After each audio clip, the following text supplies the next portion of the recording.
incredible. I'm from the surf shop down the road. Your granddad's coat. I look incredible. I'm in that big ass road. From the surf shop down the road.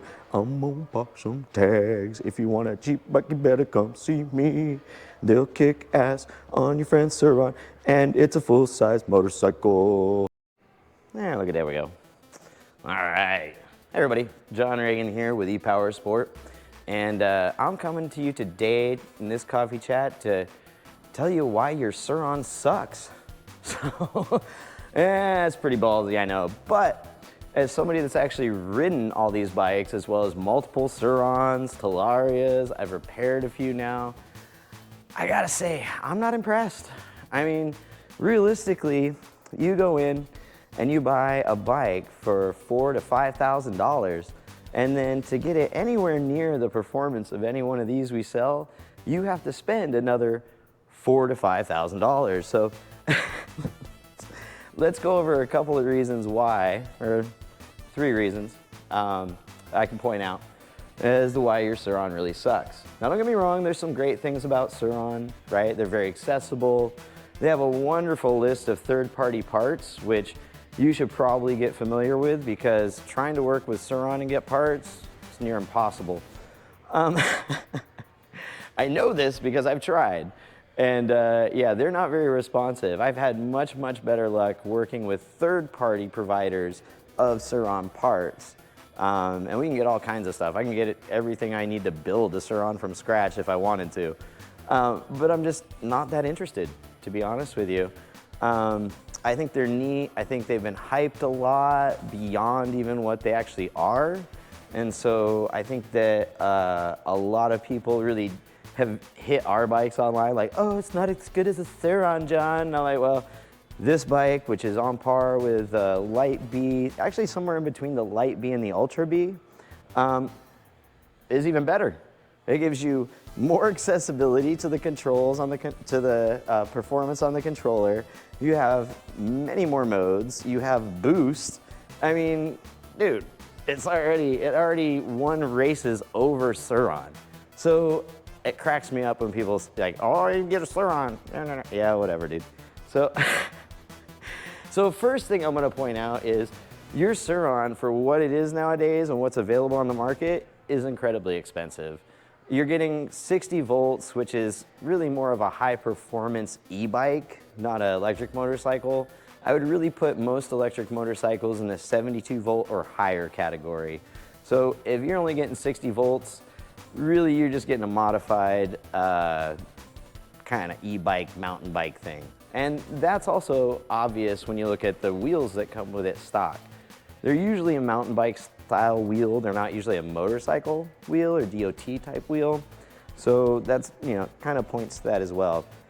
So first of all, you're spending a lot of money still for something that on the market, it really just isn't as competitive as it used to be when it started, all right? Secondly, in order to get the performance that most people actually want after they get their Surron, you're gonna have to spend probably another $4,000 to $5,000. So now you're in $10,000 on this bike. And I can tell you from doing custom work, from working on cars all the time, back in the day, what you put into these things, you're never gonna get a return. You're gonna get the fun and the look return, but if you go to sell it, you're never gonna recoup that money. You are always gonna sell it for less than what you put into it. That's just how these things work, right? It's normal, it's just how it works. So you need to get an understanding of that, okay? So third, so you have high price, low performance.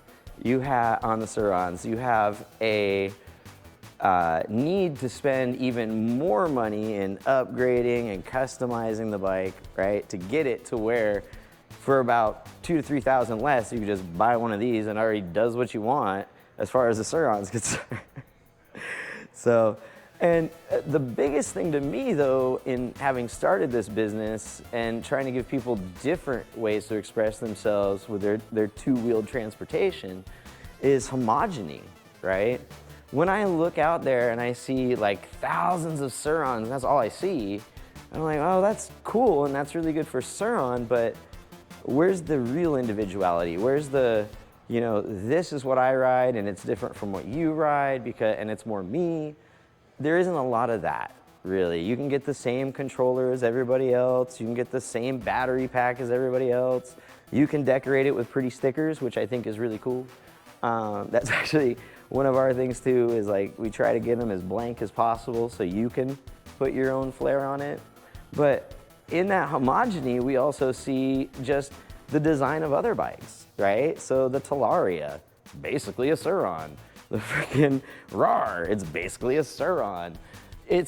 And there's other bikes even out there that are basically a Surron with different modifications to them, just in the body and design.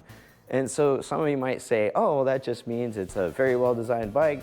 No, it means that that bike is sold enough to where other companies are interested in copying it because they know that appeals, right? So it's not that you're getting anything different.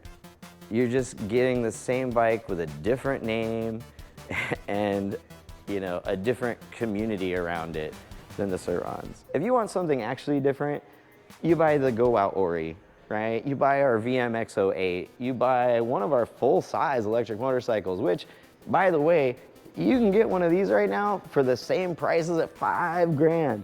So you could buy a little toy Surron for 5G, or you could buy an actual full-size electric motorcycle with a 4-speed freaking transmission to it that goes over 70 miles an hour, all right? Kind of a no-brainer when you think about it. It's like, wait, oh, hey, you wanna get one better? These over here, let me see if we got them in the camera angle. I'll show you one. Oh yeah, you can't quite see it. This one over here is a freaking full-size, single-speed, regen, does 65 plus miles per hour, is so stable that I've actually done 55 mile per hour saddle stands, no hand saddle stands rolling down the road. Kids, don't try that at home. It's very dangerous, all right? But look at this, $4,250. What's a new Surron Light BX cost? $4,250. You can get a whole built motorcycle, or you can go get a Surron. You know, I think it's funny because Surron has built this name, but if you actually look at the performance and stuff, it's not keeping up, right? I actually tried to talk with Surron because I got so many calls about Surrons. Can't even get a hold of these guys. Most of the people I talk to in the industry are like, yeah, you know, Surron doesn't respond. We're not getting help with parts. We have to go third party on this stuff. So, I mean, Talaria, all these guys, once they get to a certain point, they're just happy to sell you the bike, all right? They're not usually, like somebody said, they sent me a whole new bike. I was like, well, that's not very cost effective. But still, my point being that it's funny to me that the fan base, it's like, you know, it's like any fanboy base, really. They get so emotionally into the item, right, that they forget the rationale of what the item's for, what it does, its cost, right? And so, here, you could buy this, and if you want to upgrade it to real motorcycle shocks, right, instead of bicycle shocks you put on a Surron, you can do that, right? If I actually have one of these where I've stripped some of the stuff off and I've been looking at how I can shave off the other parts and just make it like a smooth, very naked style bike, real lean, because that's how I like riding them. But some people like the sexy fender flares and stuff like that. And I've had actually quite a few women come in and say, this is your sexiest bike in the shop. And I'm like, yeah, it is actually. It's really nice. And it rides really nice, it's really stable, and you can also get in with the included cable, and you can program this thing. So it does have some limitations based off the total battery draw available, but it kicks up. I've actually programmed some of these out. Oh man, yeah, I don't like this anyway. Never been big on the stickers. I like to take those off and do my own thing. So yeah, I would actually take these off myself and paint them. Maybe paint this plastic tank, something else. But it gives you more of a blank canvas to work with. So yeah, man, I mean, honestly, Surrons are great. You know, Talaria is great. RAR is great. But at the price you're paying and what you're getting versus what's available on the market today, I mean, I get if you're a fanboy and you just want to buy a Surron, it's probably not your money anyway. It's probably mommy and daddy's money you're spending. But you know, if it's your money, and you're a little more of a discerning customer when it comes to what you spend your money on, come talk to us. We got a lot of different options here, and pretty much everything we sell in the motorcycle category will whoop ass on your stock Surron. So, and you can even get them, like I said, same price as a Surron. So yeah, I know you guys probably be pissed off, and I'll get a bunch of comments. Hey, I don't know what you're talking about. Surron's awesome. I have a backpack. As you know what, dude, that's not what it's about. It's about some reason and logic in your purchasing decisions when it comes to these electric things, right? If I didn't have so many people calling me to do Surron work, I probably would not be doing this video right now. But it's like, dang, I can make a side business. You can't tell me these people sold you this bike and they won't work on it. And that's what people are telling me. They're like, no, they sold me a Surron, but they won't do anything with it. So you really got to find those specific places that'll do stuff for you, even to get your Surron worked on, right? So, and they come to us because they figure we work on this stuff, we can handle their Surron or their Talaria. I want to see a RAR, but really when it comes down to it, if you've seen a Talaria or a Surron or a RAR, you've seen them all already. So if you want something different though, if you want to actually express who you are with what you ride, come down and see us here at E-Powersport, 2036 Western Ave, Las Vegas. We're freaking hard to find, but if you can find us, you deserve the deals.